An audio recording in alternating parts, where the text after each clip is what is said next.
थी ये ललकार अली के घर की करबला में।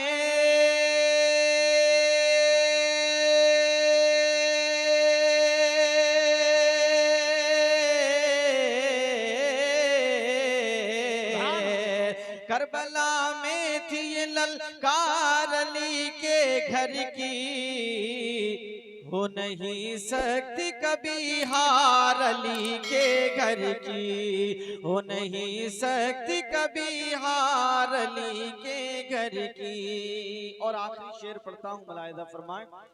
काट कर से गुड़ सर बोले हुसैन बुने अली, काट कर से गुड़ सर बोले हुसैन बुने अली, काट कर से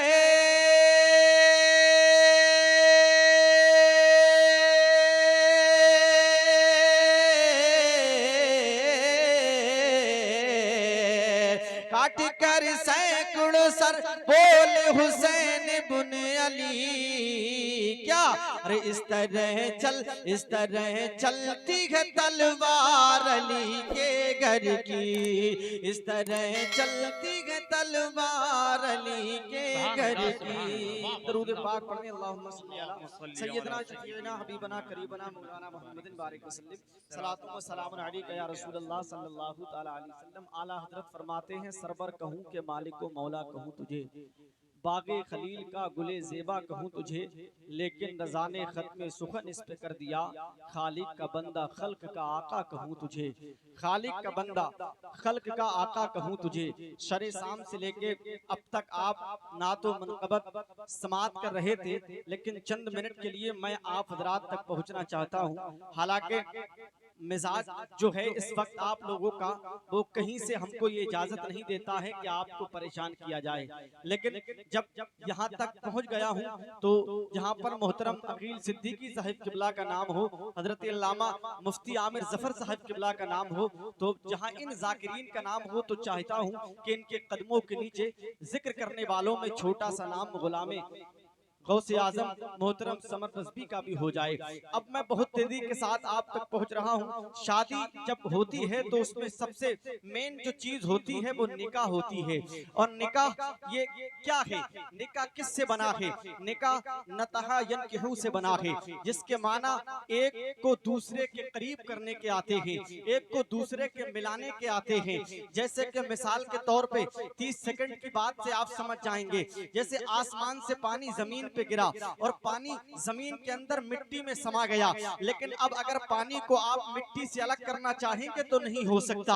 आप अगर मिट्टी को पानी से अलग करना चाहेंगे तो नहीं हो सकता, या फिर आप मिट्टी को पानी से या पानी को मिट्टी से, दोनों में से किसी एक चीज को अलग करें तो वो अलग नहीं हो सकते, इसलिए कि वो एक दूसरे के अंदर समा गए हैं, इसलिए कि वो एक दूसरे के अंदर जज्ब हो गए हैं। और जब इंसान एक दूसरे के अंदर समा जाता है, एक दूसरे के अंदर जज्ब हो जाता है, तो वो कहीं से अलग नहीं हो सकता।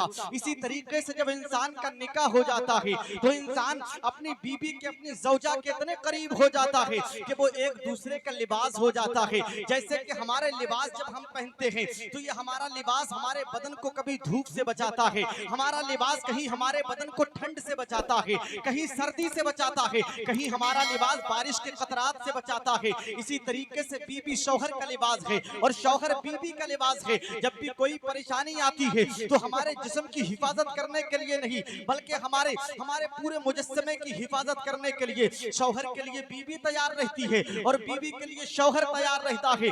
इसी तरीके से जब इंसान का निकाह हो जाता है तो इंसान के एक दूसरे के इंसान बहुत करीब हो जाता है। लेकिन हमारे समाज का रीति रिवाज क्या है, हमारे दौरे हाजिर का जो माजरा है वो आपके सामने रखना चाहता हूँ। अगर समाज में किसी इंसान के बच्चे जवान हो जाएं, अगर इंसान के बच्चे बड़े हो जाएं, तो हम अगर किसी से कहें कि आप अपने बच्चों की शादी क्यों नहीं कर देते, आप अपने बच्चे की शादी क्यों नहीं कर देते, तो पता है आपको कठररा के गयूर मुसलमानों, हमारे जिससे सवाल करते हैं तो वो इंसान हमारे सवाल का जवाब क्या देता है? वो कहता है मौलवी साहिब अभी हमारे बच्चे बड़े हो गए हैं, अभी हमारे बच्चे ने इंटर कर लिया है, या हमारे बच्चे ने बीए कर लिया है, लेकिन अभी हमारा बच्चा कहीं नौकरी पे सेटल नहीं हुआ है, अभी हमारे बच्चे के पास में पैसा कमाने की सलाहियत नहीं है, जब तक कि वो पैसा कमाने की सलाहियत उसके पास में नहीं आ जाएगी, हम उस वक्त तक निकाह नहीं करेंगे। इस इंसान ने अपने आप फैसला कर दिया कि हमारा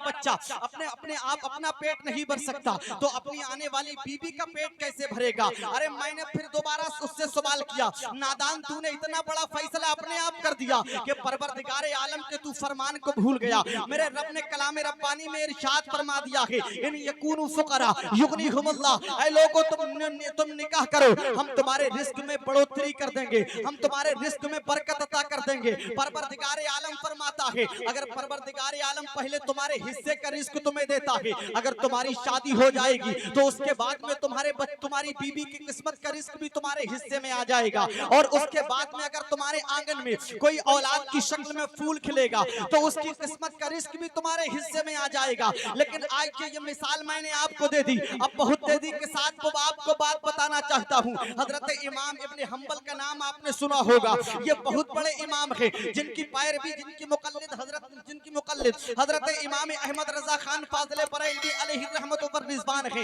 आज लोग इस बात पे भी अंगुष्ठनुमाई करते हैं, आज लोग मसलक आला हजरत के लिए कहते हैं कि ये नया मसलक है, तो मैं उन तक भी ये बात पहुंचाना चाहता हूँ, मसलक आला हजरत कोई नया मसलक नहीं है, बल्कि मसलक आला हजरत वही मसलक है जो मसलक इमाम आजम है, जो मसलक इमाम इब्ने हम्बल है। तो मसलक हजरत इमाम इब्ने हम्बल ने अपनी किताब में एक हदीस तहरीर की है। आप सब जानते हो इस्लाम के मुकद्दस शहजादों हजरत इमाम इब्ने हम्बल में अपनी किताब में जो तहरीर की है हदीस पाक, उसका मफहूम आप तक पहुंचा रहा हूं। सरकार के एक सहाबी है